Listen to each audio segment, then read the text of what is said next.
ভাইরে, সম্প্রতি একটা ভিডিও মারাত্মক ভাইরাল হয়েছে।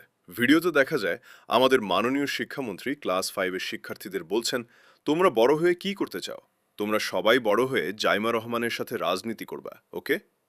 অন্যদিকে জাপানের শিক্ষামন্ত্রী হিরোশি ইয়োশিমোতো স্কুলের বাচ্চাদের বলেছিলেন, তোমরা বড় হয়ে প্রযুক্তিবিদ হবে, মহাকাশ নিয়ে গবেষণা করবে। একেই হয়তো বলে, চাইলাম বিরিয়ানি, পাইলাম পান্তা ভাত। এটাই আমাদের আর উন্নত দেশের মধ্যে আসল তফাৎ। ভিডিওটা নির্বাচনের আগের নাকি পরের, আমি ভাই সেই তর্কে যাব না। আমার ছোট্ট মনে শুধু একটা স্মল প্রশ্ন, একজন শিক্ষিত মানুষ বাচ্চাদের এমন কথা কোনো অ্যাঙ্গেল থেকে বলে ভাই?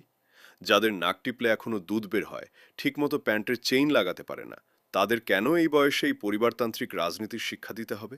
তাদের কেন শেখাতে হবে তোমাদের একজন নির্দিষ্ট নেতা আছে, বড় হয়ে শুধু তার রাজনীতিই করবা? অথচ আমাদের স্বপ্ন কি ছিল?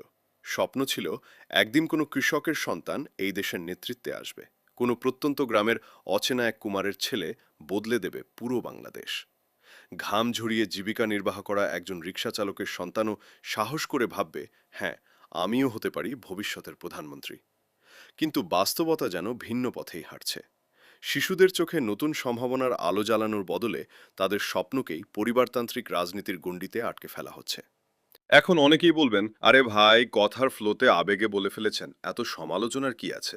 ভাই, মানবতার আম্মু মানে আমাদের জাতীয় আপা শেখ হাসিনাও তো কথার ফ্লোতে আবেগে বলে ফেলেছিলেন, মুক্তিযোদ্ধার সন্তানরা চাকরি পাবে না, তো রাজাকারের পোলাপানরা পাবে নাকি? তারপর কি হলো? ওই এক সামান্য কথার জন্যই তো তাকে হুলুস্থুল করে দেশ ছাড়া করা হলো। তাই মন্ত্রী মহোদয় যে কথাটা বলেছেন, এটা কেবল ভুল নয়, বরং সচেতনভাবেই করা এক ধরনের তোষামোদ, ক্ষমতাবান পরিবারের প্রতি আনুগত্য দেখানোর তীব্র আকাঙ্ক্ষা। কথাতিতা হলেও এটাই ভাই রিয়েলিটি। খুব আফসোস হয় নেপালের প্রধানমন্ত্রী বালেন্দ্র শাহকে দেখে। ক্ষমতায় আসার পরপরই তার কাজগুলো শুনবেন। দেশের কেউ আর ভিআইপি নয়, পুলিশ রাস্তায় এমপি মন্ত্রীর গাড়িও তল্লাশি করতে পারবে।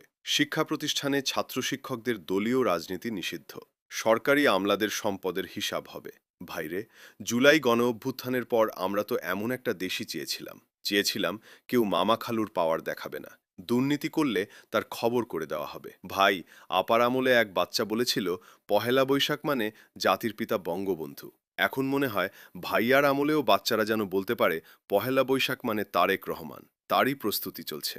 এখানে দোষের কিছু নেই, কোনো দেশের উন্নয়ন একদিনে সম্ভব নয়। আর এটা কোনো একক ব্যক্তির ওপরও নির্ভর করে না। দরকার সঠিক নীতি আর আমাদের সবার সচেতনতা। তো আপনাদের কি মনে হয়, বাচ্চাদের মাথায় এখন থেকেই এই রাজনীতির বীজ বোনা কি ঠিক হচ্ছে? কমেন্ট বক্সে আপনাদের মনের ছাল বা মতামতটা এখনই ছেড়ে ফেলুন। আর হ্যাঁ, ভিডিওটা ভালো লাগলে একটা লাইক ঠুকে দিন। এমনই সব চোখ খুলে দেওয়া ভিডিও পেতে